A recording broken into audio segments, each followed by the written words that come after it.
বই মেলায় গেলাম, রনি ভাইয়ের সঙ্গে দেখা। রনি বলল তারেক দিঘায় পরিচয় করায় দিই। উনি হচ্ছে আমাদের কবির ভাই। আমি বলছি, কবির ভাই? ভাইয়া আপনার ভাই ঠিক কি ধরনের কবিতা লেখে? বেশি বুঝিস না। কবির ভাই মানে উনার নাম কবিরুল ইসলাম কবির। আমি বলছি, ও।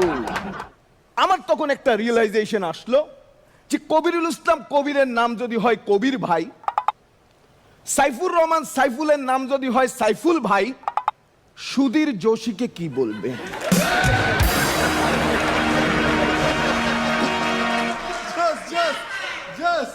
আমি কবিতা নিয়ে তো বলছি ভাই, আমি একটা কবিতা আবৃত্তি করতে চাই ছোট্ট করে। ভালোবাসার জন্য আমি হাতের মুঠোয় প্রাণ নিয়েছি, দুরন্ত ষাঁড়ের চোখে বেঁধে দিয়েছি লাল কাপড়। বিশ্ব সংসার তন্ন তন্ন করে খুঁজে এনেছি 108টি নীল পদ্ম। তবু বড় না কথা রাখি,